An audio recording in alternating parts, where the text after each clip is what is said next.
Pronto, agora, bom dia a todos. Vamos começar aqui a nossa aula de arquitetura de computadores, dando continuidade ao conteúdo, tá? A aula de quinta-feira. Bom, para agilizar a chamada, ao invés de eu fazer a chamada de vocês, não de um por um, eu peço que vocês escrevam aí presente, tá? No chat. Depois na gravação eu confiro e passo para o cigarro.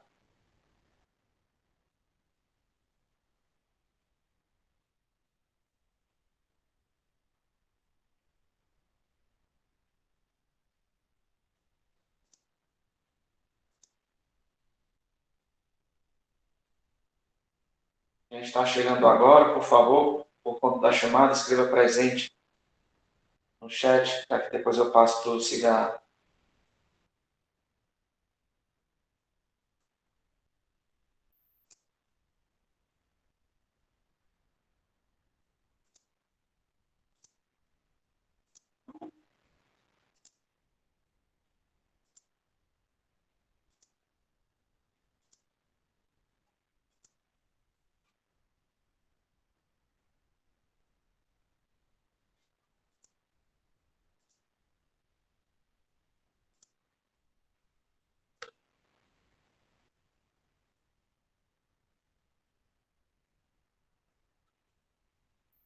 Vamos começar então a aula de hoje. Tá?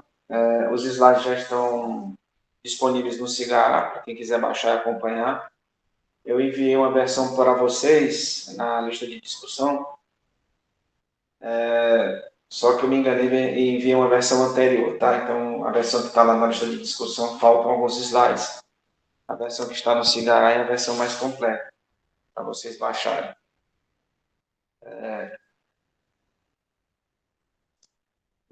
Esse é o roteiro da nossa aula de hoje. A gente vai ver um pouco da evolução das máquinas multiníveis, a invenção da microprogramação, a invenção do sistema operacional, o acréscimo, né, de algumas funcionalidades para o microcódigo, eliminação da microprogramação e um breve histórico da evolução dos computadores. Eu espero que nessas 2 horas aí dê para a gente ver todo esse conteúdo. Eu sei que no plano de ensino está marcado para a gente começar a ver a aritmética binária, tá? Mas vai atrasar um pouquinho. A gente vai começar a aritmética, números binários, a aritmética binária na próxima aula. Eu sei que esse conteúdo aqui eu fiquei de postar um vídeo no Cigarra, mas por conta de dois fatores, né? Primeiro, eu estou com um probleminha no meu notebook, que está dando uma dor de cabeça, aí... E depois também foi feriado, né? Sexta-feira. Então, deixei para lá e vamos atrasar um pouquinho o conteúdo, mas um pouco a gente vai dar uma corridinha depois alcança, certo? Pois bem, essa figura aqui a gente viu na aula passada, né? Vocês devem se recordar que é uma arquitetura multinível. A gente está vendo que no nível mais baixo, nível zero, é o nível da máquina, né? É o que a gente chama de nível lógico digital. É lá que estão as portas lógicas, os circuitos digitais que, em conjunto, formam a arquitetura da máquina. No nível 1, o nível acima, que está acima do hardware, a gente já começa a abstração da linguagem de máquina, já começa a se aproximar da linguagem humana, é onde a gente tem o nível de microarquitetura, onde rodam o microprograma, né, que controla o fluxo de dados entre os circuitos até chegar na ALU. A gente viu que a ALU é a unidade lógica aritmética, né? Executa alguns cálculos aritméticos, alguns cálculos lógicos. E esse microprograma ele pode ser tanto implementado em hardware quanto pode ser implementado em software. No nível acima a gente tem o nível ISA, né, que é o conjunto de instruções. No nível 3 a gente já vai encontrar um nível híbrido, onde parte das instruções são interpretadas, parte são compiladas, é lá que a gente tem o sistema operacional. No nível 4 a gente já tem a linguagem de montagem, né, a linguagem assembly. E no nível 5 as nossas linguagens orientadas a problemas, é lá no nível 5 que a gente vai encontrar o C, o C++, o Java, o Python, essas linguagens com as quais a gente está acostumado a trabalhar. O que a gente pode dizer? É que Embora possa parecer um pouco estranho quando você lê essa frase, mas, na verdade, quando você começa a escrever, começa a abstrair a programação, a linguagem, a arquitetura da máquina, você vai ver que programas em nível 1 e nível 0 são programas de verdadeira linguagem de máquina. Então, você não vai escrever programa para nível 0. Você terá, na verdade, a primeira linguagem de programação sendo escrita no nível 1. As linguagens de máquina de nível 1 é que elas vão ser executadas diretamente pelos circuitos eletrônicos, tá? Que estão no nível 0 do computador. E elas não vão precisar de qualquer interpretador ou tradutor para poder fazer essa execução. A gente pode dizer que esses circuitos eletrônicos, juntamente com a memória e os dispositivos de entrada e saída, formam o que a gente chama de hardware do computador. E o hardware, eles consistem em todos os objetos que são físicos, tangíveis, que você pode tocar. Por exemplo, os circuitos integrados, as placas de circuito impresso, todos os cabos, pontos de alimentação, memória, impressora, ou seja, tudo que você pode tocar se chama hardware. Já o software, ele fica no campo das ideias abstratas. Tá?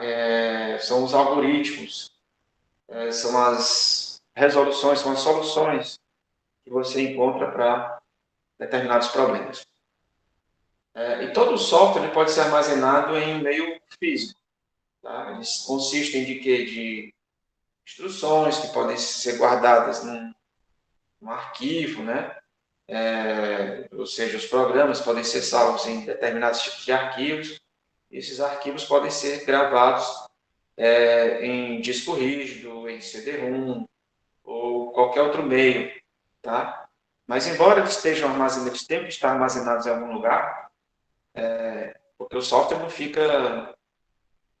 ele não fica assim voando, né, no ar. Ele tem que ser executado, ele tem que estar em algum lugar do hardware. Então, ou ele vai estar no disco rígido, ou vai estar na memória principal, ou vai estar na memória cache, né, do processador, ou nos registradores, mas ele tem que estar em algum lugar. Mas, embora ele esteja em algum lugar, ele não é algo físico, tá entendendo? Né? Ele é uma ideia, é um algoritmo, é algo que representa uma solução, algo a ser executado no computador. Nos primeiros computadores, a gente conseguia destacar bem o que era hardware e o que era software. Tá? Com o tempo é que essa fronteira foi ficando bastante indistinguível, principalmente por causa da adição e remoção de níveis, à medida que a gente tinha uma evolução constante nos computadores, tanto a nível de hardware quanto a nível de sistemas, em geral, conjunto de tudo. E hoje se torna muito difícil a gente distinguir o que é software e o que é hardware. Na verdade, a gente pode dizer, hoje em dia, que hardware e software eles são equivalências lógicas, tá? Eles são logicamente equivalentes.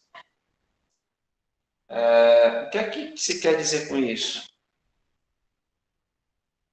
É que qualquer operação executada por software também pode ser embutida diretamente no hardware, tá? De preferência depois que ela seja bem trabalhada, bem entendida. E como a gente pode observar uma fala aí da Karen Planeta, o hardware é apenas um software petrificado. Tá? Eu botei aqui alguns detalhes de quem é hardware Planeta, para vocês depois verem que apesar do nosso imaginário popular, né, apesar de a gente achar que a computação é dominada por nós homens, na verdade ela não é. A gente encontra grandes e importantes figuras femininas que contribuíram imensamente na evolução dos computadores, na evolução da computação, e que infelizmente ficam escondidas na história, e tanto no passado quanto no presente. Tá? E a Karen é uma importante engenheira da computação, ela é inventora, ela é reitora, tá? Depois vocês dêem uma olhada aí, peguem esse nome, botam no Google, e por favor, deem uma pesquisada sobre a vida tanto da Karen quanto de outras figuras femininas que a gente vai encontrar na computação. Bom, o que a gente estava falando? Sim, qualquer operação que pode ser executada por software, obviamente pode ser executada, pode ser embutida, né? Pode ser gravada no hardware. E vice-versa, também vale. Tá? Então, o hardware e o software são equivalentes, certo? E essa decisão do que é que eu vou colocar em hardware, o que é que eu vou colocar em software, ela tem que ser pesada com alguns fatores, por exemplo, o custo, vai ser o que é mais conveniente, eu ter determinado conjunto de instruções no hardware ou no software. O que é que vai ter mais velocidade? Vai ser se eu colocar isso em hardware ou em software. O que é que será mais confiável? Tá? Qual vai ser a frequência de mudanças, né, que irão ocorrer? Então, tudo isso tem que ser balanceado, tem que ser pesado, tem que ser calculado para se decidir se um conjunto de instruções estará embutidos no hardware, um conjunto de circuitos, ou se serão apenas softwares que irão rodar em cima desses circuitos. E até se chegar a isso aí, foi um longo caminho. Tá? Então, a gente está partindo de computadores que trabalhavam com programação bem manual, bem no hardware, até chegar a esse nível de pensamento, a esse nível de, esse fator de o que é que eu vou colocar em hardware e o que é que eu vou colocar em software.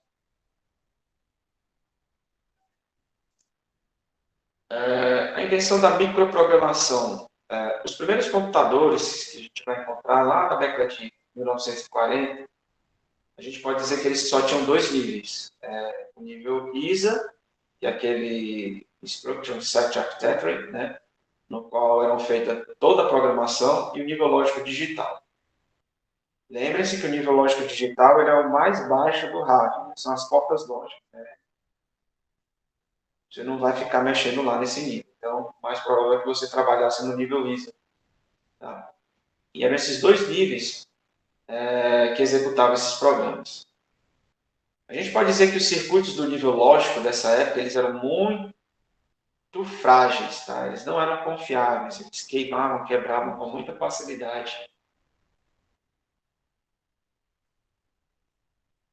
Aí, em 1951, um pesquisador da Universidade de Cambridge, chamado, deixa eu pescar aqui o nome dele, que eu não vou lembrar, perdão, Maurice Wilkes, tá? Ele sugeriu que se projetasse um computador de três níveis. Esses três níveis, estava ele, né, que iriam simplificar a maneira como se projetava, como se trabalhava com o hardware, como se construía o hardware.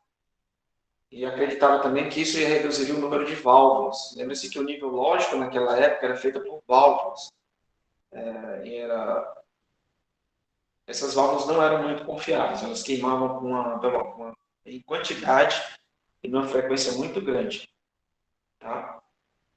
Então, o que é que o Wilcox propôs? Ele propôs que se embutisse dentro dessa máquina um interpretador, tá?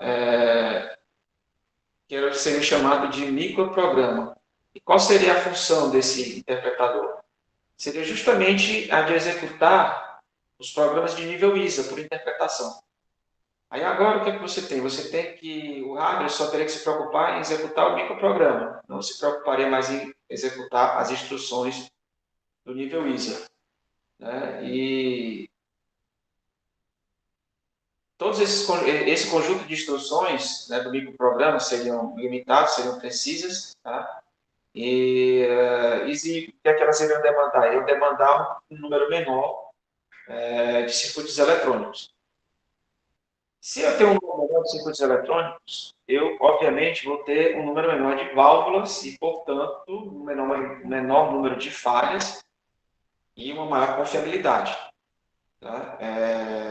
Só que, contudo, essas máquinas de três níveis elas foram projetadas nessa década de 50, mas poucas foram construídas na década de 50.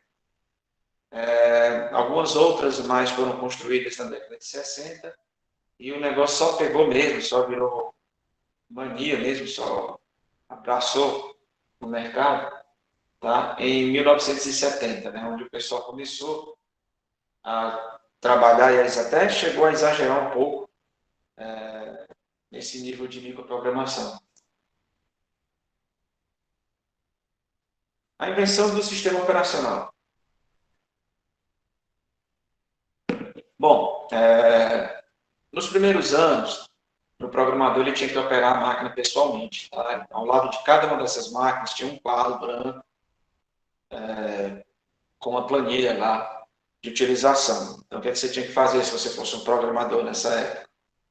Se você quisesse programar, executar seu programa, você tinha que ir lá nesse quadro, tá? E colocar o seu nome na planilha no horário. De repente, sei lá, hoje às 3h30 da tarde, até 5h30, eu vou utilizar o computador, então eu vou lá e marco o meu nome na planilha. Então, quando desse 3h30, né, eu ia lá para a sala de máquinas, eu tinha reservado esse horário para mim, e ia levando na mão, né, um pacote de cartões perfurados, tá? Onde tinha meus dados, onde tinha os programas que eu iria executar. Além disso, eu também ia levar um bloquinho de notas, né, caneta, lápis, borracha, tudo que eu precisasse para fazer as minhas anotações. Quando chegasse na sala, o que a gente ia fazer? Opa, pergunta. Tá certo, beleza. Pode. Depois você dá uma olhada no vídeo, tá? Tá gravada a aula, vai estar gravada, você vê o que foi que perdeu. Certo? Certo, bom. Então, quando eu chegasse na sala, eu podia usar a mão. Normalmente, o procedimento qual era? Eu chegar lá no armário, onde estava a biblioteca de programas, abria lá e pegava o máximo de cartões do compilador Fortran. Na maioria das vezes, os programas rodavam em Fortran. Tá? E aí eu pegava o maço de cartões do compilador Fortran,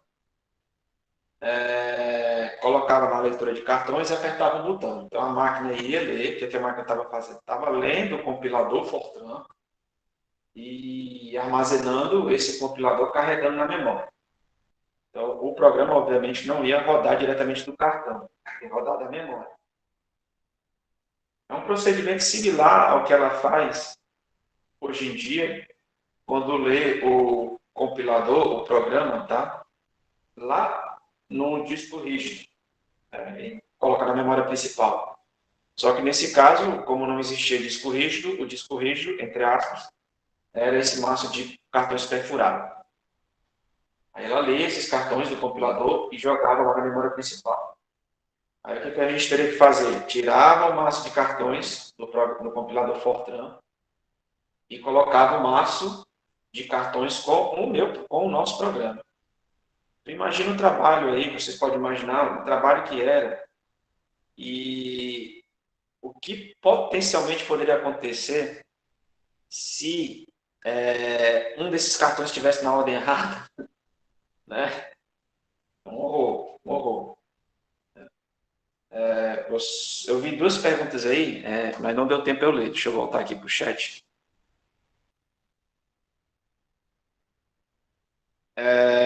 Na época do Fortran, ele era mostrado com algum barulho. Rapaz, é o seguinte, quando dava uma coisa errada, a máquina parava de funcionar. Tá? Então, era uma coisa bem assim, você está executando o programa, a máquina parou, aí você não... Bom, alguma coisa deu errado. Que erro foi esse? Aí tu te vira para ir atrás. Tá? Não, o debug era você mesmo, por isso que eu disse. Além do seu maço de cartões, você tinha que levar um bloquinho de notas e um lápis. Tá? Erros eram comuns acontecer, tanto no início, no meio ou no final.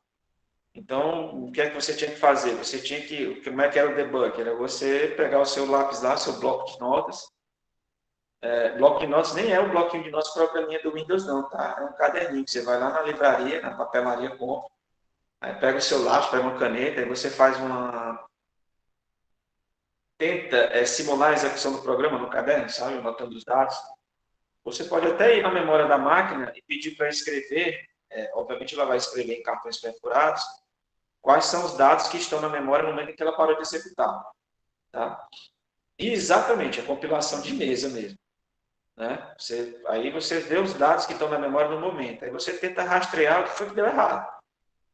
Aí, quando você conseguisse encontrar o que é que deu errado, o erro, o que, é que você tinha que fazer? Você tinha que corrigir o seu programa lá no caderno,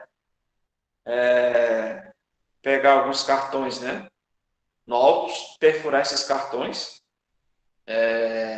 colocar lá no seu maço do seu programa e colocar de novo na máquina, para repetir o processo, né? Carregar, ler os cartões, carregar na memória, tá?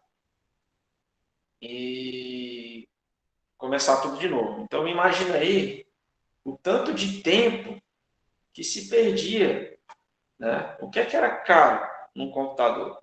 Era caro fazer um leitor de cartões? Era, mas nem tanto, né? Se você for pegar o preço relativo, em relação ao restante dos componentes, a leitora de cartões era muito barata, né? O que pegava mesmo, que era caro mesmo, era o processamento, era o processador. Isso era muito caro. Tá? Imagina aí, você está investindo uma quantidade enorme de alguns milhares de dólares e num troço que vai ficar parado muito tempo, tá? Uma analogia que a gente pode fazer é igual a comprar um carrão. Vou comprar uma Ferrari. Vou comprar uma Ferrari aí que custa, sei lá, R$ 1 milhão, talvez. R$ 500 mil. Assim, não, vou comprar uma Ferrari foda que custa R$ 2,5 milhões. Aí, porra, vale a pena? Eu sou um professor lascado, fudido, nem tenho esse dinheiro, provavelmente teria que pedir empréstimo, me comprometer minha renda até o final da minha vida, mas aí eu compraria esse carro e deixaria ele na garagem e pouco usaria. Valeu a pena? Valeria a pena? Não, óbvio que não. Tá? Não valeria a pena. O carro seria muito pouco usado pelo valor que foi investido nele, né? Então, valeria mais a pena eu, sei lá, andar de bis, né, de moto. É uma coisa mais barata que atendesse às necessidades. Então, isso tem que ser corrigido, né? Eu estou com um troço muito caro.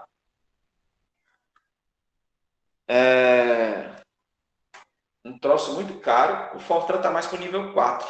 Peraí, vamos voltar aqui na figura, que eu tô indo, eu tô voltando. Tô voltando, né? Tô indo, né?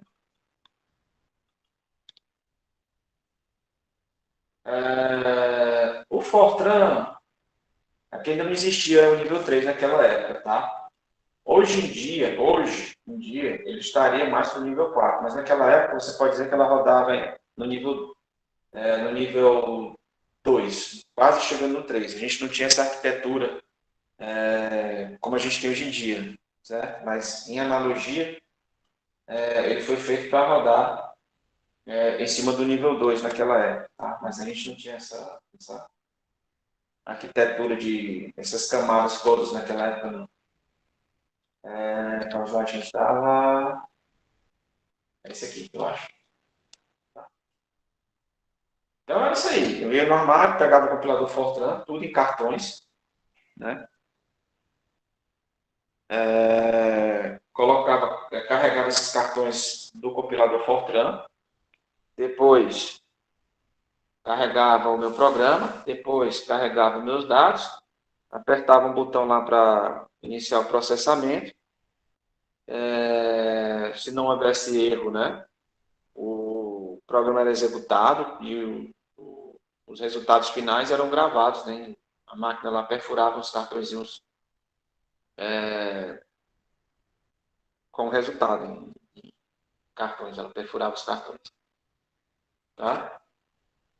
E se parasse, se houvesse algum erro, era aquele procedimento que a gente falou, né?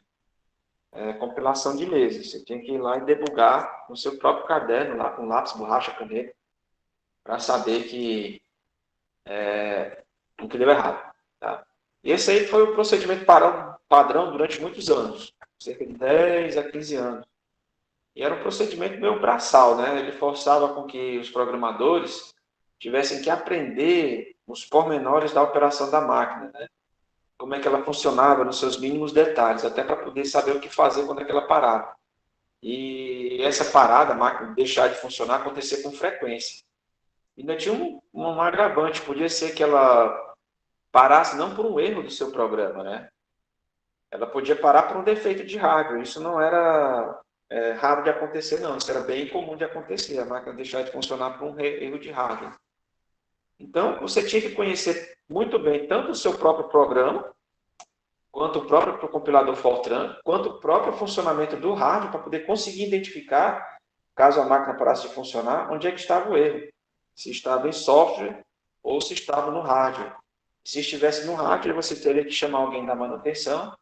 Muitas vezes era você mesmo que ia lá numa salinha com algumas válvulas, alguns componentes de hardware, e você mesmo substituía esses componentes e começava o processo tudo de novo, né? Do zero. Então, o pessoal trabalhava com a computação naquela época, eram guerreiros, né? Eram os pioneiros, né? Faziam por amor, tá? Como eu falei, a máquina, né? A parte do processamento, que era muito caro na época, ficava ociosa, ficava parado muito tempo, esperando essa história de pegar cartão, ler cartão, gravar na memória, escrever da memória para cartão. Esse processo de entrada e saída era muito demorado e deixava a parte da máquina, que era muito cara, ociosa por muito tempo. E isso era um desperdício de dinheiro de investimento. Então, lá por volta de 1960, na tentativa de reduzir esse desperdício de tempo, né, começou-se a automatizar o trabalho do operador. Esse processo de carregamento de algumas coisas foi feito por um programa especial, tá, que ficava rodando na máquina o tempo todo. Tá? Como ele substituía Como ele substituía o trabalho do operador, que era o cara que ficava na máquina fazendo essa parte de carregamento, de entrada e saída, esse sistema que ficava rodando lá o tempo todo foi batizado de sistema operacional. Foi uma escolha óbvia. O sistema operacional principal utilizado naquela época era o FMS, era o Fortran Management System. Tá? Como é que ele funcionava? Você tinha agora no seu cartão alguns comandos. Você pode observar aqui na figura que antes de cada cartão tem um cifrão e um comando. Parece no terminal do Linux, né? Quando você abre o terminal do Linux, tem aquele cifrão lá indicando, ou seja, esperando que você entre um comando a ser executado. Então, quando havia a leitura de um cartão que havia esse cifrão job, isso aí estava indicando lá para o sistema operacional, tá, que iria se iniciar um trabalho. Aí você vê um número aí que é tipo um endereço, uma matrícula, tá? De quem está pedindo esse trabalho para essa execução. Isso é para mim, para fins de contabilidade, né, de meu contábeis, saber quem está usando mais o sistema, né, com que e tal. E aí do lado você vê o nome de quem está fazendo essa requisição, tá? Depois do segundo cartão, você vê ali dólar Fortran. Isso aí era um comando, uma instrução que dizia para o sistema operacional que ele iria agora carregar, tá? Ele carregasse na memória já dele o compilador Fortran. Então você não tem mais que carregar, pegar o maço de cigarro não foi mal, desculpa, o maço de cartões, tá? Você não tinha mais que pegar o maço de cartões do compilador Fortran para carregar, certo? Né? E aí você só indicava agora Fortran que os próximos cartões que ele iria ler era do seu programa Fortran, o programa que você escreveu. Aí o sistema operacional lia seu cartão, né? Dava esse load que é para carregando, né? Ou seja, roda o programa aí. E aí os próximos cartões eram os dados do programa. E tinha aquele comando ent que era para terminar. Tá? Se você pegar essa estrutura, analisar direitinho como é que ela está, você vai ver que ela parece muito com a estrutura que a gente usa nas linguagens estruturadas, né? Quem estudou aqui Pascal, eu sei que é uma linguagem bem antiga, não é nem usada hoje em dia, mas lembra muito a estrutura de um programa em Pascal. Com um pouco de boa fé, você vai encontrar uma estrutura aqui, um pouco da estrutura de programas em C, tá? Mas você já vê aí que já se começa a dar os primeiros passos, plantou-se a primeira semente, né, dos programas estruturados que a gente conhece hoje em dia. Bom, agora a gente vai começar a migrar algumas funcionalidades para o microcódigo.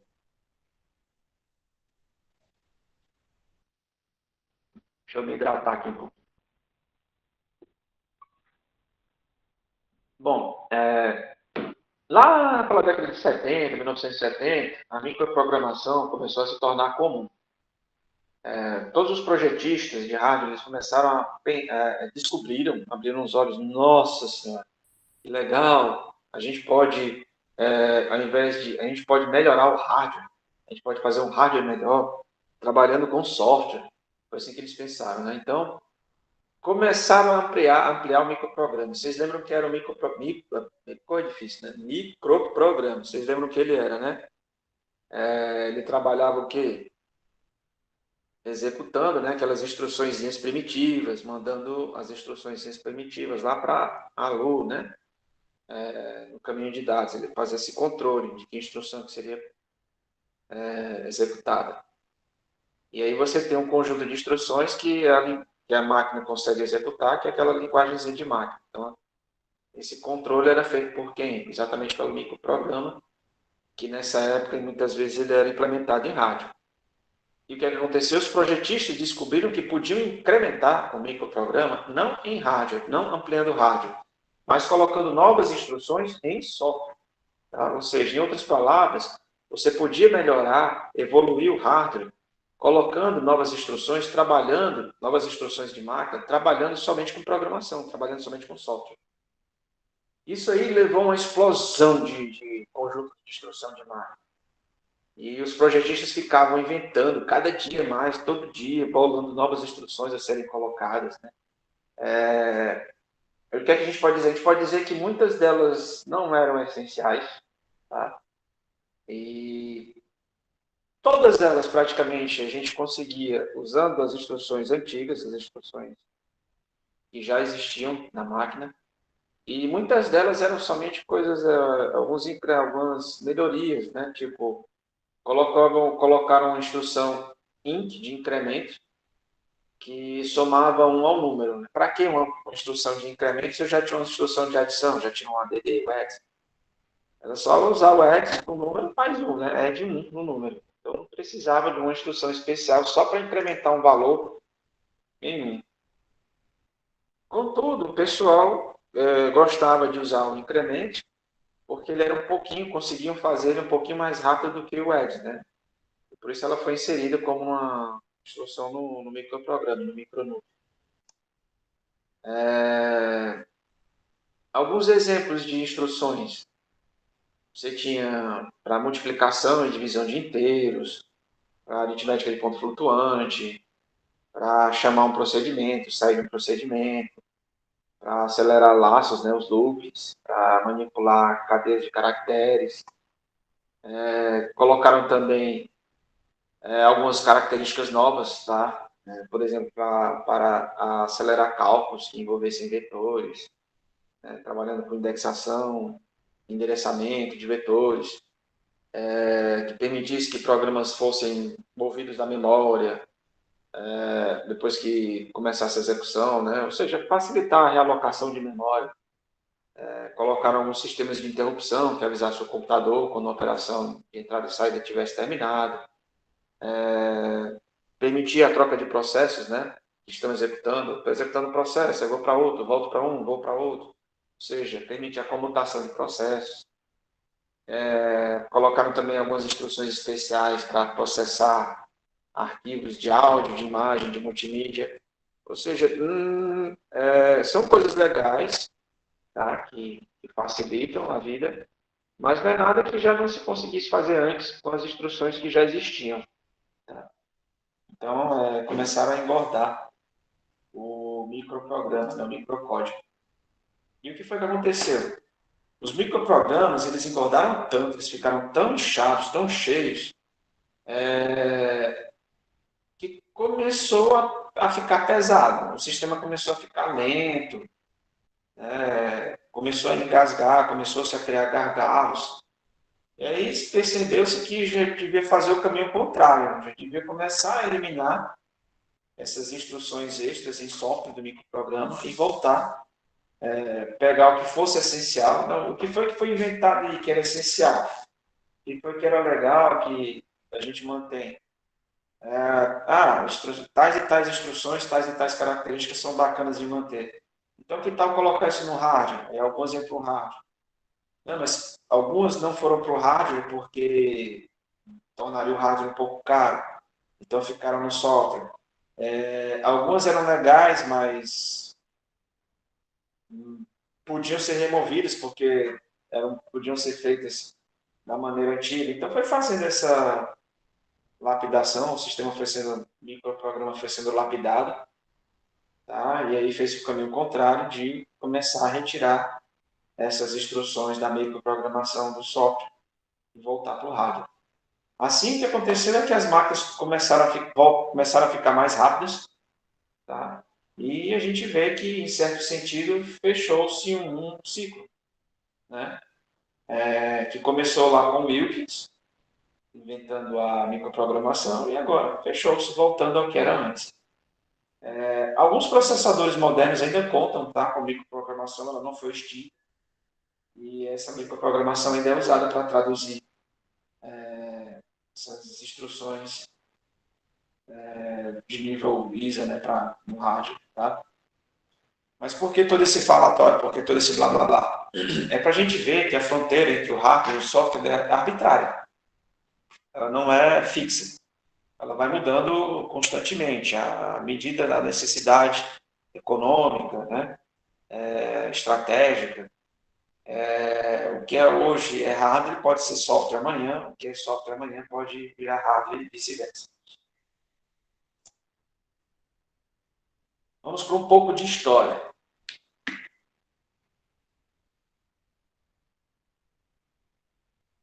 Bom, a primeira pessoa a construir uma máquina de calcular que funcionasse direitinho foi o cientista francês Blaise Pascal. Isso lá em 1600 e alguma coisa.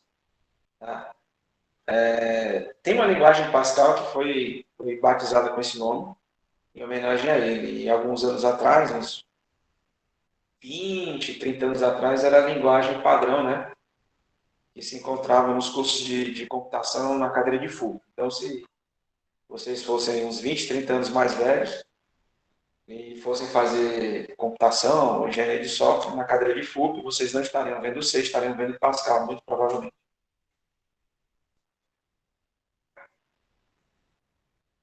Peraí, não deu tempo de ver aqui a pergunta. Deixa eu voltar lá para o chat.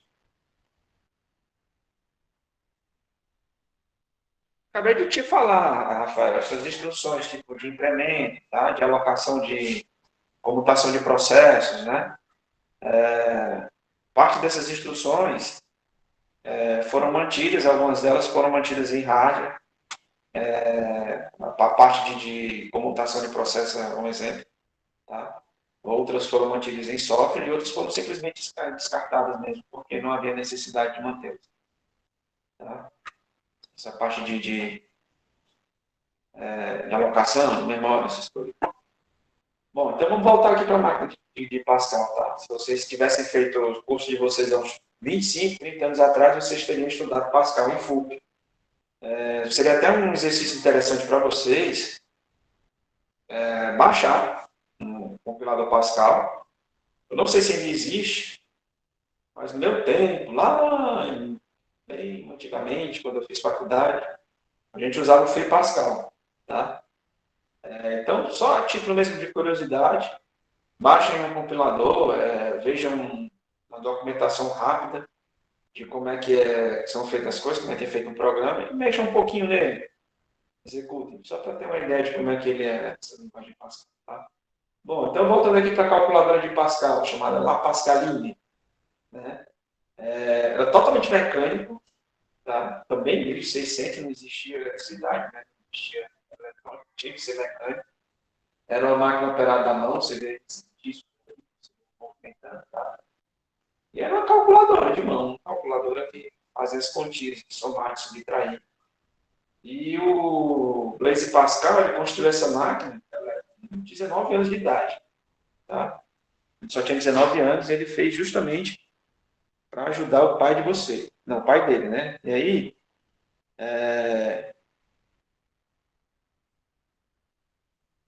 Vocês veem, né, como é que tem que ajudar os pais. Né? O Pascal bolou uma máquina de calcular em 1600. E vocês? O que é que vocês estão fazendo para ajudar o pai de vocês hoje? Hein? O que é que vocês vão inventar? Né? Inventem alguma coisa. Tá? Mas a primeira máquina que se aproximava mesmo do computador, calmante novo para o professor, cara, aí complica, né? Eu vou dormir nas aulas, não dá muito certo, não. A primeira máquina mesmo que se assemelhou-se ao computador atual, o computador de hoje em dia, foi inventada, começou com essas duas figuras aí, já bem conhecidas, né? De vocês devem ter visto introdução à computação, introdução às disciplinas do primeiro semestre. Esse senhor aí à esquerda é o Charles Babbage. Está errado aí, não é 1950 não, tá? Ele nasceu em 1792 e morreu em 1871. Então, se ele apareceu em 1950, era algum fantasma dele. Está errado essa legenda aí, perdão. Ele inventou, em 1750, não, 1850, por aí, nessa parte, ele inventou uma máquina chamada máquina diferencial. Era uma máquina totalmente mecânica, cheia de roldanas, engrenagens, que faziam cálculos diferenciais. Tá? Foi que você não entendeu, Felipe?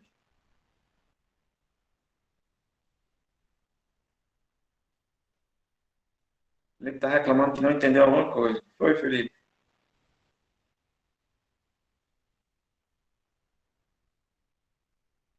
Não, cara, o Alan Turing ele foi já na Segunda Guerra Mundial, tá? Foi uma máquina que ele inventou para decifrar, não foi nem ele, não, foi uma equipe, né? Ele fazia parte dessa equipe para decifrar os códigos criptografados da máquina alemã, tá? Já na Segunda Guerra Mundial. A gente está aqui há uns 300 anos atrás, onde nem existia eletricidade ainda. O nome da máquina, Felipe, era a máquina do Babbage. A primeira máquina que ele inventou foi a chamada máquina diferencial, tá? Ela tinha esse nome porque realizava cálculos diferenciais. Quem fizer cálculo 1 vai adorar fazer essas continhas de cálculo diferencial. E ele fazia essa máquina só fazia cálculos diferenciais, né? Ela só executava um tipo de algoritmo. E pegava lá os resultados obtidos e gravava. Olha só que interessante, ela gravava com furinhos numa placa de cobre, né? Ou seja, já é um antecessor, já é um precursor dos cartões perfurados. E vale lembrar, para quem não sabe, para quem nunca imaginou, o CD-ROM, o DVD-ROM, né, o Blu-ray de hoje em dia, eles carregam uma tecnologia muito semelhante aos cartões perfurados. Porque como é que eles funcionam? Eles são ali aquele disco de metal e quando você vai gravar informações nele, vem um laser, tá? E ele vai queimando a superfície dessa disco de metal, né? Simulando os dados, né? Simulando a linguagem binária, zeros e uns. Tá? Então, ele vai fazendo pequenos químicos, vai queimando pequenos setores, pequenas partes do disco. Então, na verdade, você está perfurando aquela superfície, né? Então, o CD-ROM ele é uma evolução do cartão perfurado, que é uma evolução dessa chapa de cobre aí do Charles Babbage. Só que o Charles Babbage, dessa máquina diferencial, ele ficou um pouco insatisfeito com essa máquina diferencial porque ela só calculava um tipo de problema, né? Não, o HD já é gravação magnética, tá? Ele já inverte, né? Ele trabalha com gravação magnética. E vai invertendo os polos lá de determinados lugares, colocando está positivo, negativo, simulando, né? Como se fosse um zero, né? O leitor de cartão foi inventado em 1800, leitor ou escritor de cartão? Pronto, essa informação eu desconhecia, Pedro. Valeu aí por trazer, tá? Vamos dar uma pesquisada realmente. Mas se não foi o Babbage, se for outra pessoa, vale lembrar aí que vale essa observação, né? Que essa percussor de cartões aí eram feitos em chapa de cobre, né? Não era no papel em si. Tá? Continuando, o Babbage ele queria uma coisa mais geral, ele queria uma máquina que fosse que nem os computadores hoje em dia, praticamente, que resolvesse qualquer problema, que conseguisse gravar seus resultados de alguma forma. Aí ele imaginou, projetou, conseguisse fazer entrada e sair dos cálculos e tudo mais. Então ele projetou, fez todo um projeto, gastou boa parte da sua fortuna, da fortuna da família, conseguiu investimento de governo e fez o projeto da chamada máquina analítica, que seria uma máquina mecânica, puramente mecânica, que faria diversos tipos de cálculo, diversas formas de cálculo muito semelhantes aos como o computador hoje em dia funciona. Só que a tecnologia da época não permitia que se fizesse as engrenagens, que se fizesse o hardware, o equipamento com a precisão necessária da máquina analítica. Então, naquela época, a máquina analítica nunca foi realmente concretizada. Eu me lembro de um tempo atrás, eu não sei dizer se foi completo o projeto, um pessoal da universidade decidiu pegar os projetos do Charles Babbage e construir. Tá? Então, eu não sei se eles chegaram realmente a construir, se fizeram realmente uma máquina física, né, funcional, que funcionasse dessa máquina analítica. Eu sei que teve um projeto virtual, que pegaram o projeto da máquina e construíram ela virtualmente, fizeram algumas simulações e viram realmente que ela funcionava.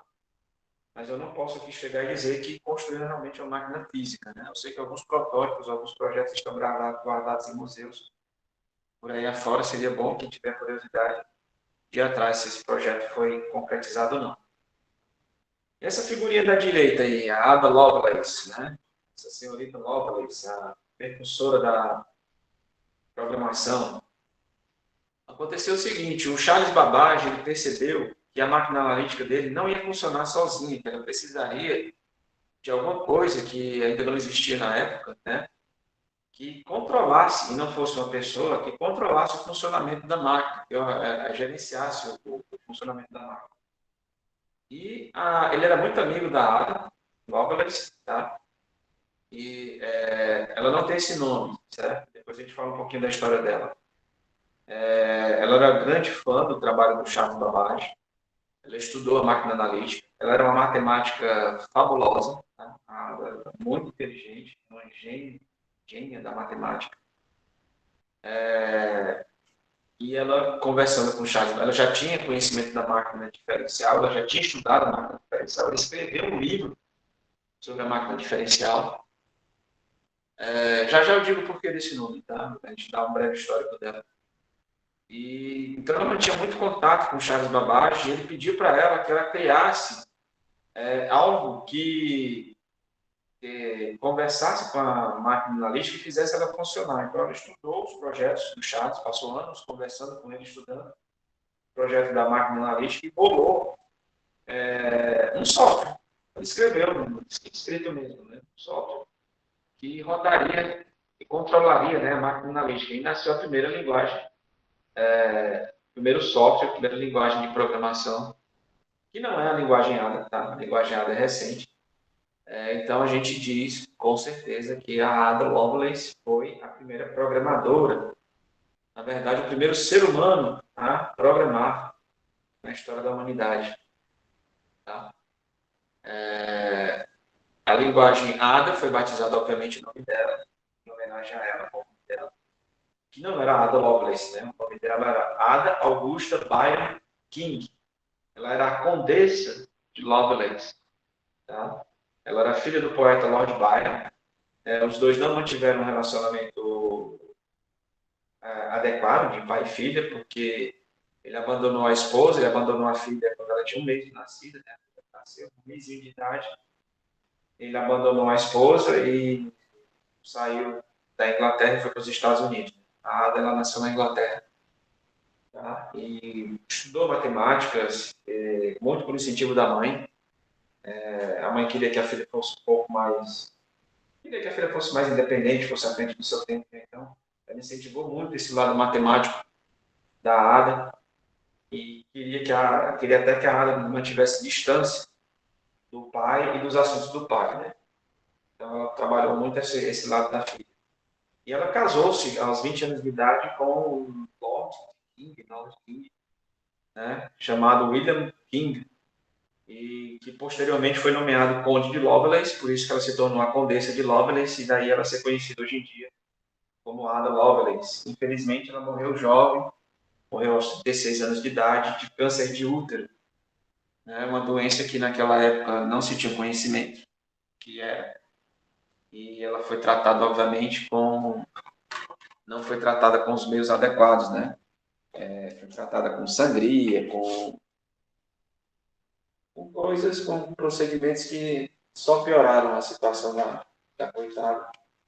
E ela acabou falecendo aos 36 anos de idade.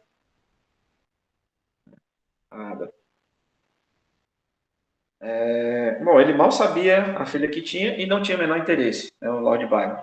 Era um cara meio chato. Tá? Então, nosso próximo livro vai ser a primeira geração, né? Que foi de 1945 a 1955, foi o período da Segunda Guerra Mundial.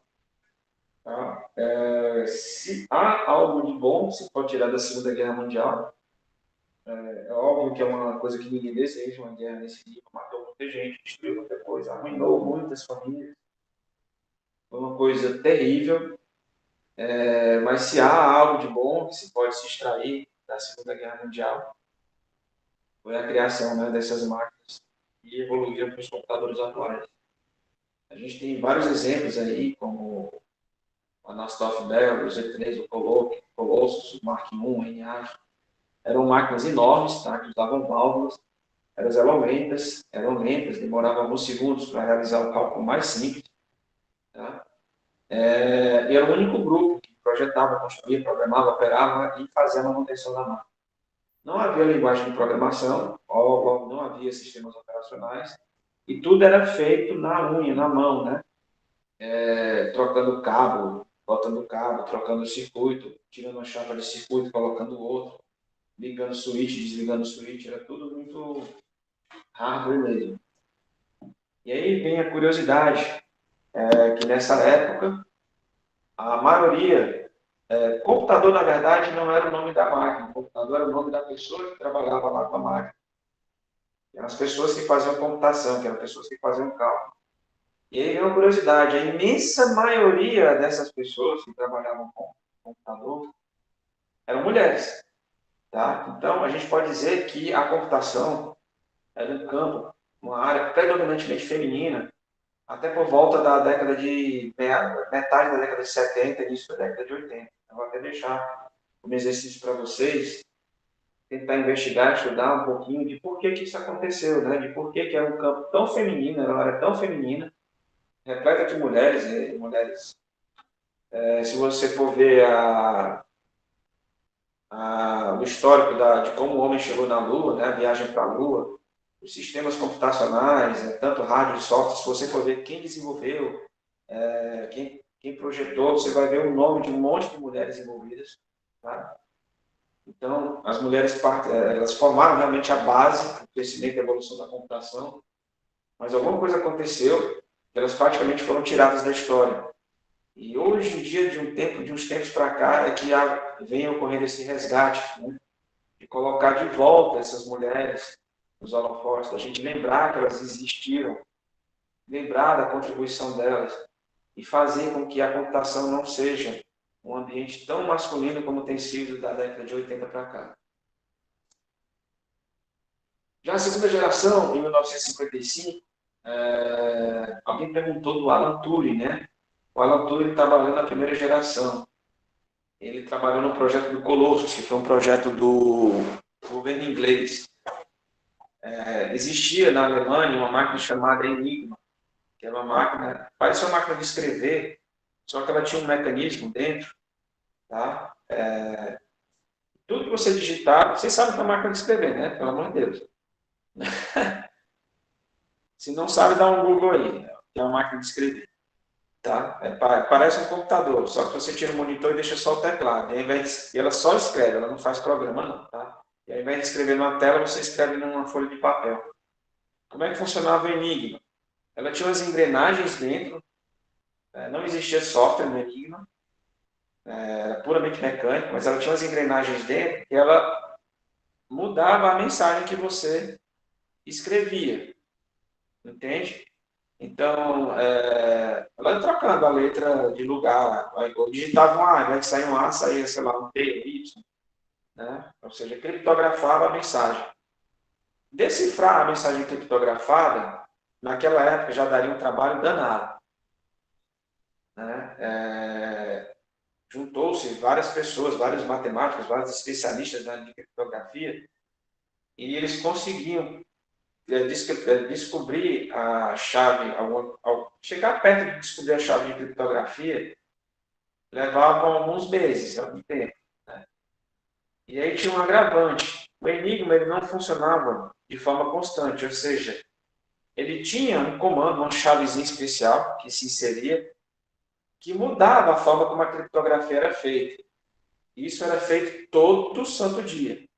Todo santo dia era gerada uma chave nova, e essa chave era comunicada aos batalhões, para que quando eles recebessem a mensagem, pudesse descriptografar a mensagem criptografada e entender a ordem que estava sendo passada.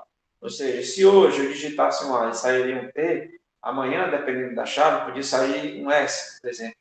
Vocês estão entendendo como é que era a lógica, né? O exército inglês conseguiu uma máquina Enigma, né? Acho que foi na Itália. Só que a máquina que eles conseguiram era uma máquina comercial. Antes da guerra, a Alemanha vendia esses enigmas. Então você podia comprar em alguma loja uma máquina dessa. E o governo inglês conseguiu, o exército inglês conseguiu uma máquina dessa. Contudo, vale ressaltar que a máquina que era vendida comercialmente ela era mais simples do que a máquina militar. Né? A máquina militar é um pouquinho mais complicada. Então a máquina que eles conseguiram não servia para decifrar as mensagens, né, que eram interceptadas. Né? Era fácil interceptar a mensagem, mas não era fácil de descriptografar. E aí juntou-se um time de pessoas, de gênios, considerados gênios da matemática, da criptografia, esse pessoal que está um nível acima, né, para construir uma máquina que conseguisse fazer conseguisse descriptografar as mensagens alemãs, tá? A tempo, né, de se reagir rapidamente. Esse era o projeto do Colossus. E o Alan Turing estava metido nesse projeto do Colossus. Tá? Então, ele teve grande importância nisso aí. Não fez só isso, né? Pesquisem sobre o Alan Turing, vão atrás da vida dele, tem filmes, né? Tem várias coisas. A respeito do Alan Turing, você vai ver a contribuição que ele deu aí para a computação.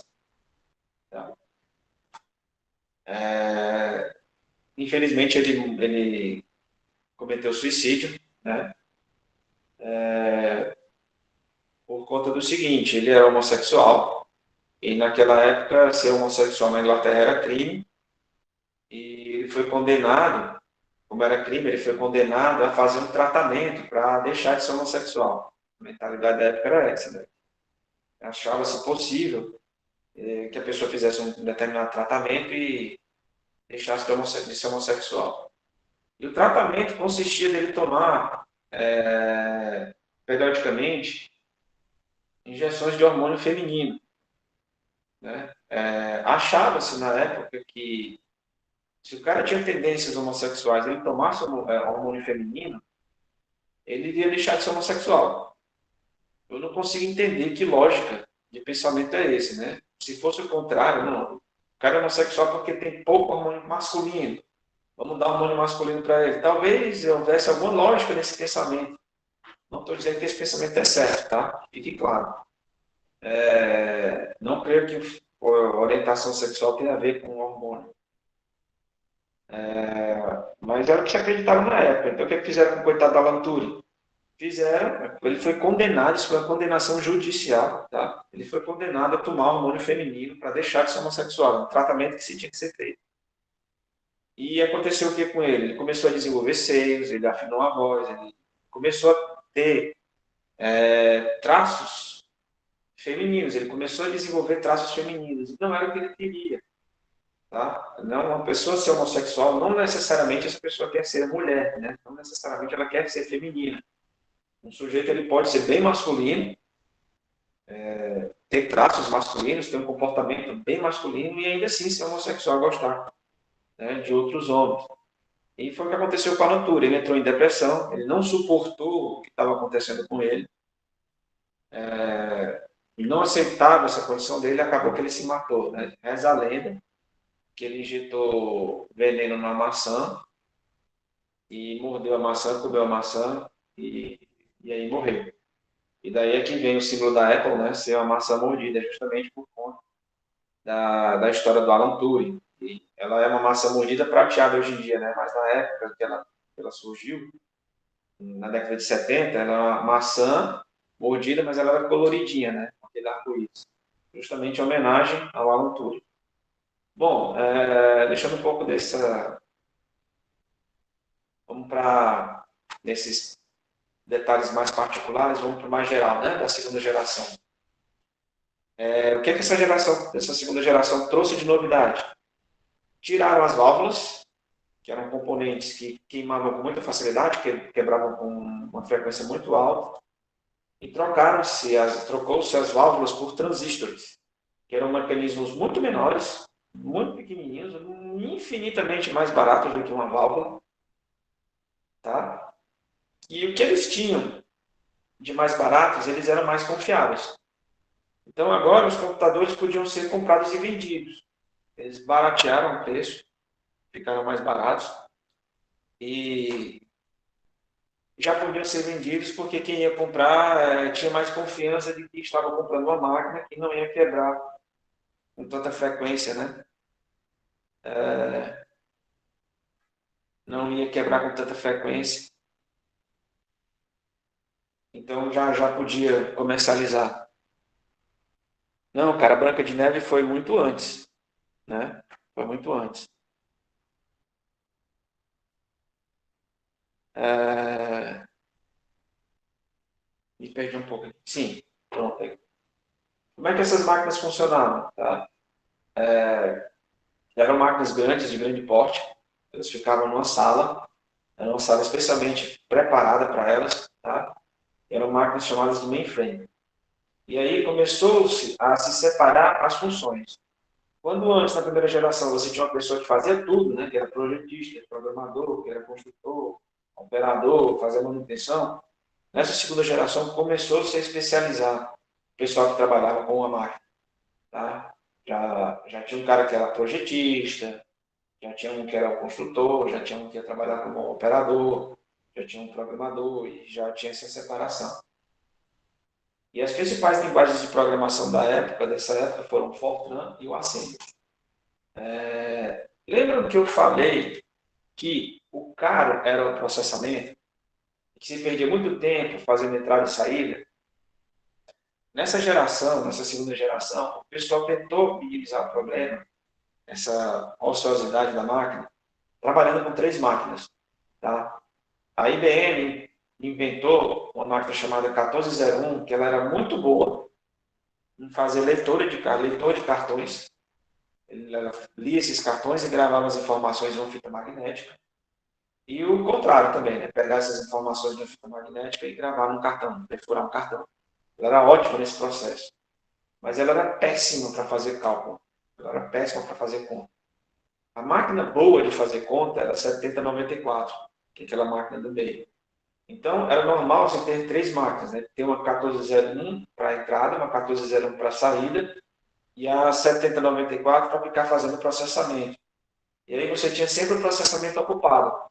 Porque enquanto você estava fazendo o processamento, você já podia ir lendo outros cartões, gravando uma fita. Quando gravasse essa fita, passava para a máquina do meio. Quando terminasse, pegava a fita, gravava, botava na máquina para pegar a saída. E você tinha uma dinâmica maior, uma velocidade maior no trabalho lá da computação.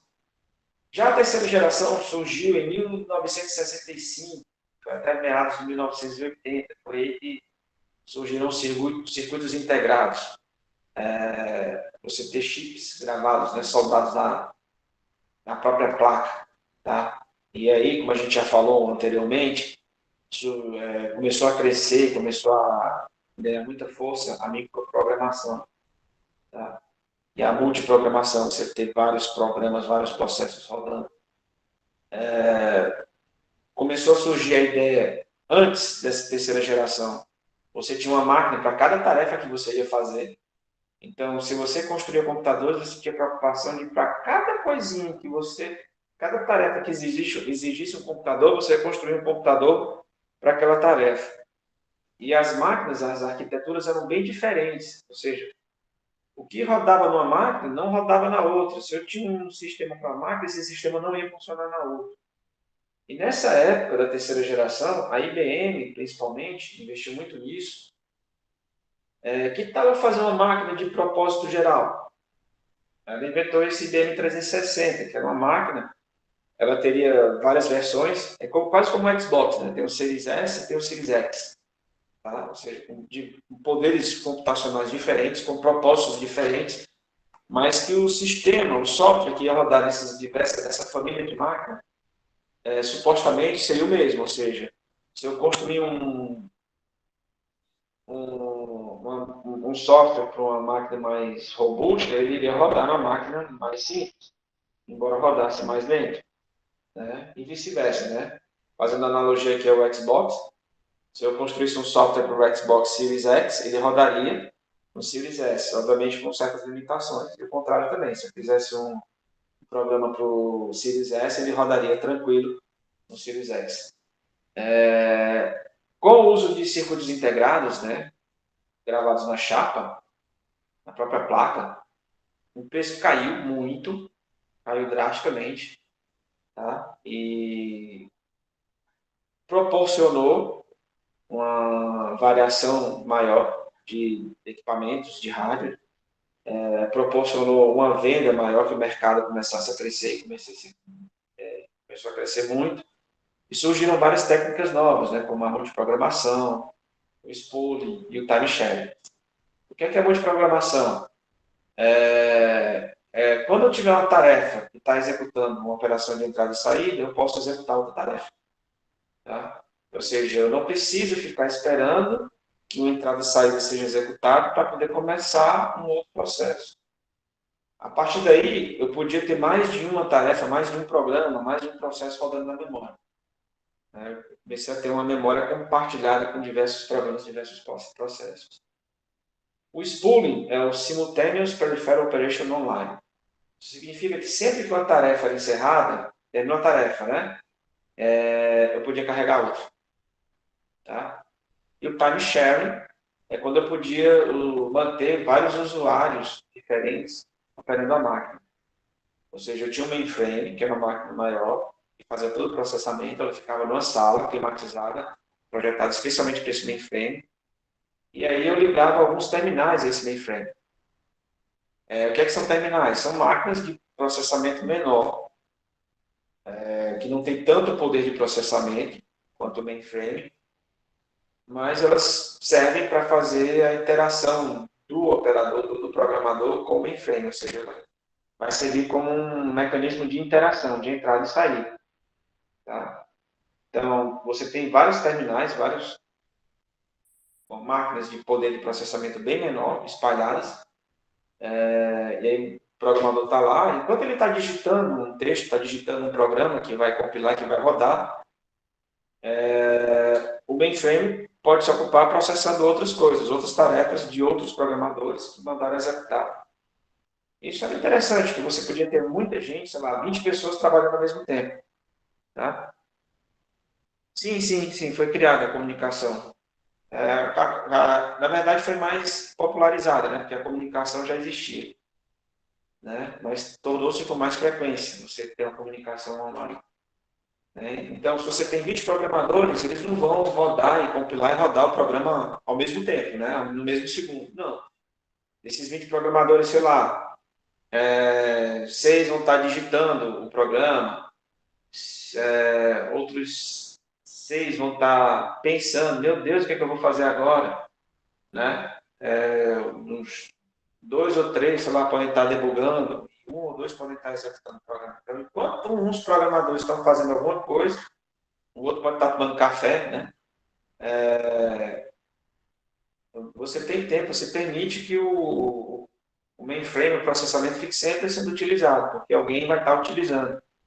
E quando esse alguém que está utilizando parar de utilizar e ficar ocioso, outra pessoa vai poder utilizar. Então, você agiliza, né? Você mantém o processamento sempre funcionando. O mainframe está sempre funcionando e pode atender diversos usuários.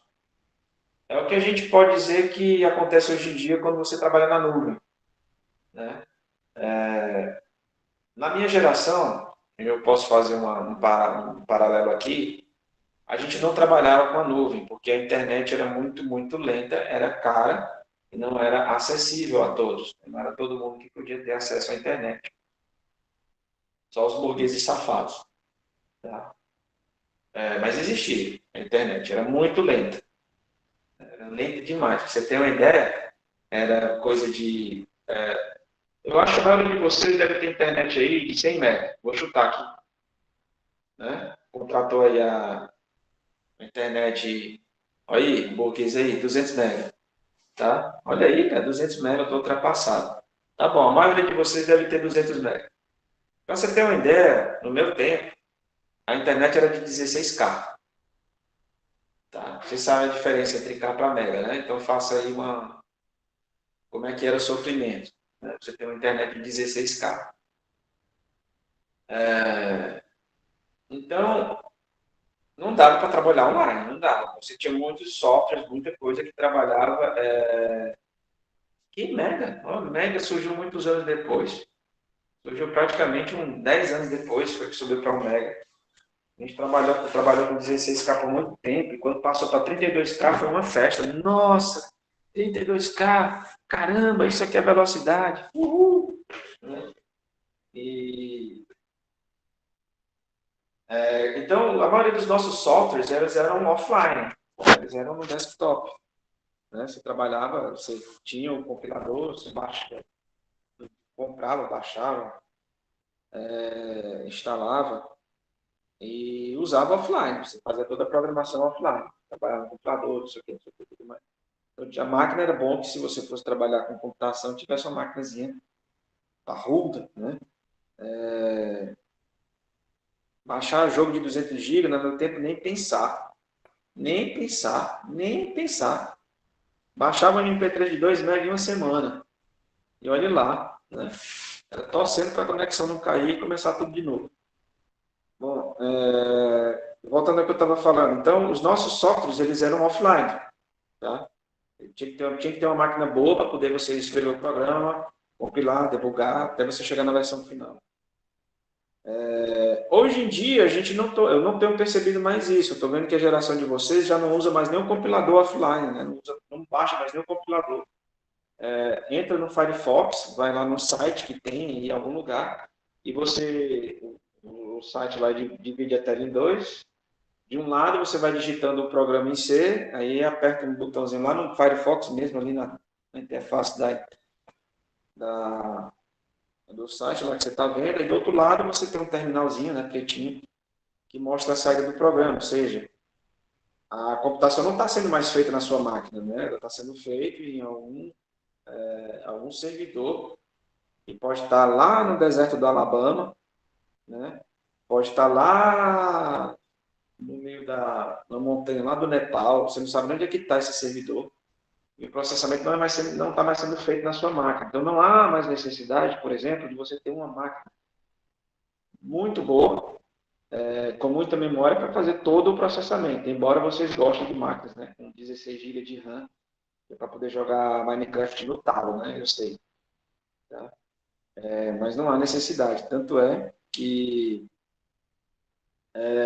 popularizou-se muito, não aqui no Brasil, eu não sei porquê, mas lá fora popularizou-se muito os Chromebooks, né, que são máquinas de poder bem baixinho mesmo, são bem fraquinhas, mas que o foco dessas máquinas, desses Chromebooks, é justamente rodar tudo online, né? Rodar tudo na nuvem. Né? O editor de texto é do Google, né? O Docs roda na nuvem, vídeo, tudo, é tudo na nuvem, né? A proposta é essa, ou seja, é um paralelo ao que se tinha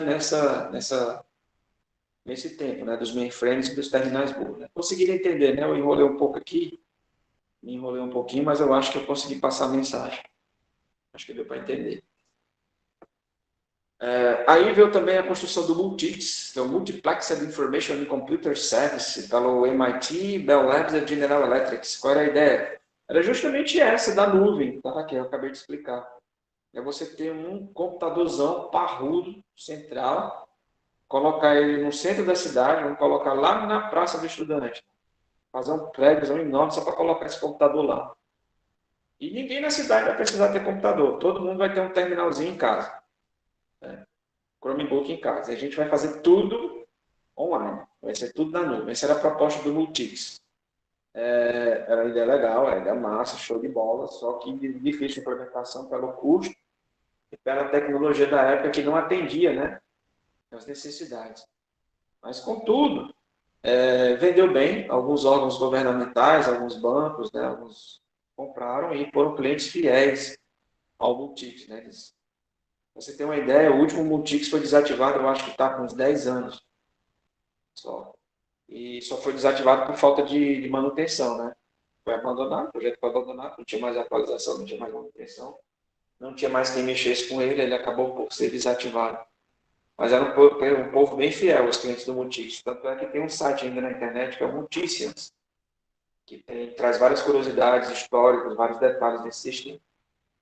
Aí veio o crescimento dos mini computadores, né? Os computadores, os circuitos começaram a ficar mais baratos, o hardware começou a ficar mais barato, ficou mais acessível, começaram a ficar menores, começou-se a fazer computadores,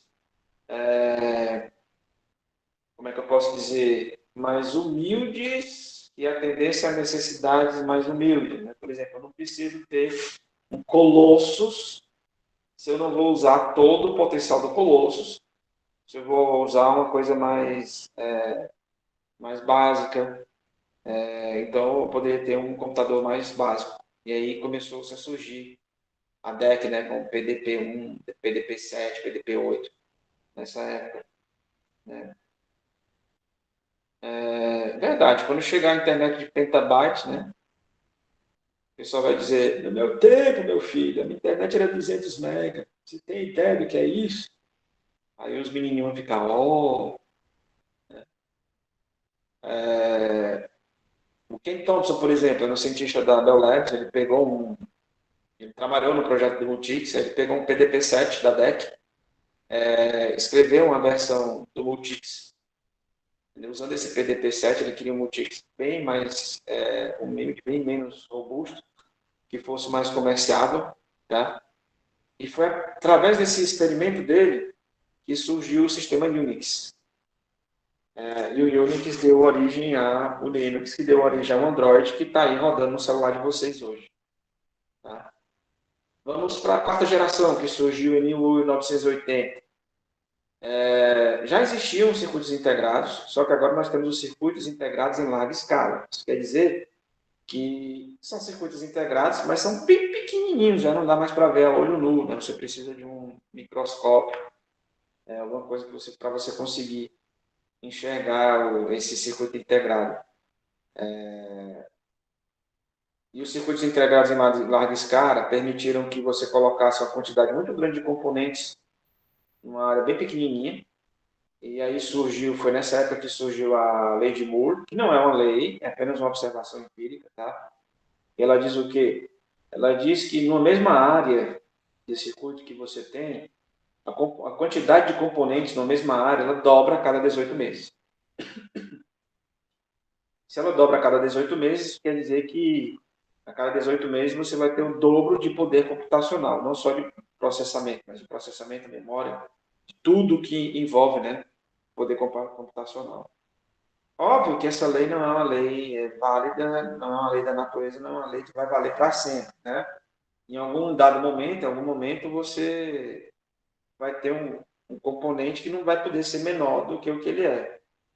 Como é que você vai fazer um componente eletrônico do tamanho de um átomo, né? Não dá. Menor do que um átomo, não dá. Aí, essa lei vai bater nesse teto de o quão pequeno eu consigo fazer um componente eletrônico. E aí, para furar essa barreira da lei de Moore, né, essa barreira física, é que está surgindo aí a computação quântica, né? E quando a computação quântica começar a pegar de vez, engatar de vez e se tornar a computação dominante, vai ser irrelevante você ter um disco rígido, tá? Vai ser irrelevante muita coisa do que a gente conhece hoje em dia, porque você não vai estar mais gravando nada no disco rígido, você vai estar gravando em elétrons. Vai começar a gravar num átomo, você vai ter uma quantidade de dados muito grande para você gravar. Então, imagine aí o potencial, o quão longe você pode chegar quando a computação quântica for viável, né? Pegar de vez. Tá? Então, nessa década aí da quarta geração, surgiram os microcomputadores, os computadores de mesa, os desktops. Uma pessoa, qualquer um, óbvio que se tivesse dinheiro, né? Tinha que ter dinheiro, qualquer pessoa, qualquer um podia comprar um computador. Mas por que se fala isso? Qualquer pessoa podia comprar um computador? Porque se antes dessa geração um computador podia custar, sei lá, $500 mil, né? Nessa quarta geração ele passaria a comprar, custar, sei lá, $40 mil, $50 mil. Ainda é caro? É. Mas uma pessoa normal podia comprar, um usuário doméstico, né? Podia já. Se ele consegue comprar um carro de 50 mil, ele podia comprar um computador de 50 mil, se assim desejasse, se assim fosse necessário. Aí surgiram sistemas operacionais com disco, né? CPM, da Digital Research, o MS-DOS da IBM, e por aí vai. Né? A gente tem aí o surgimento da interface gráfica com o usuário. Interface gráfica com o usuário é essa interface que a gente está acostumado hoje em dia, nessas janelinhas, com botões, menus. E o Steve Jobs gentilmente roubou essa ideia para colocar no Apple dele, né?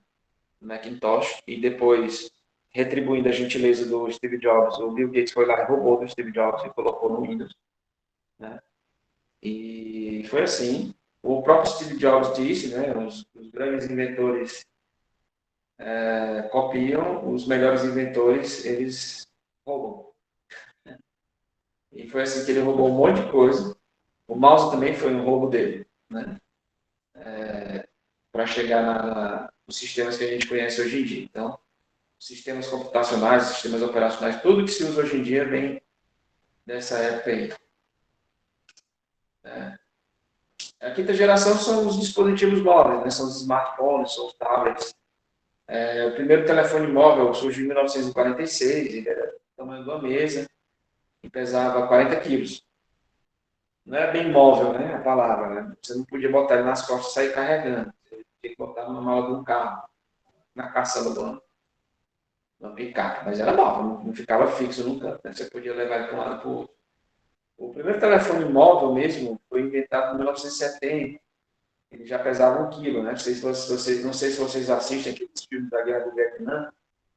Sempre tem um infeliz, né, carregando a mochila nas costas, com um telefone, né, que o comandante pega, ele fica lá em pé e o comandante pega o telefone e fica dando ordem para a galera e todo mundo quer atirar nesse cara. Né? Surgiu-se os PDAs, na década de 90, que eram os Personal Digital Assistants. Eles pareciam com um tablet bem rudimentar, tá? Alguns funcionavam com toque, mas os primeiros funcionavam com uma canetinha. Se você já usou aqueles Galaxy Note, né? Redmi Note, tem uma canetinha que você escreve na tela, parecia muito com aquilo. E era um assistente, PDA era assistente digital pessoal, né? Tinha agenda para você anotar os seus compromissos, tinha GPS, tinha várias funcionalidades que você já está acostumado a utilizar no seu telefone, no seu tablet, mas de forma bem rudimentar. Né? E aí a Nokia, ela combinou, né, o PDA com o telefone para poder montar o primeiro smartphone que a gente conhece, tal como a gente conhece hoje em dia, né, aqueles Nokia tijolão de antigamente. Tá? E o termo smartphone veio com a Ericsson, anos depois. Eu acho que tá bom por hoje, né? A gente já falou aqui demais. Eu peço que vocês peguem aí algumas curiosidades, pesquisem e tragam para a próxima aula. Eu vou organizar aí algumas aqui. Eu peço que vocês se organizem aí em equipes, tá? de 3 componentes, 4 componentes, porque aí a gente vai pegar alguns temas desses de curiosidade para que vocês pesquisem e façam uma apresentaçãozinha, né, para a gente, né? A gente ver algumas curiosidades do que foi falado, tá bom? Para fechar, eu peço que quem está presente aí, escreva presente de novo no terminal, né? No terminal não, perdão, aqui no chat, para a gente computar as duas presenças da aula de hoje.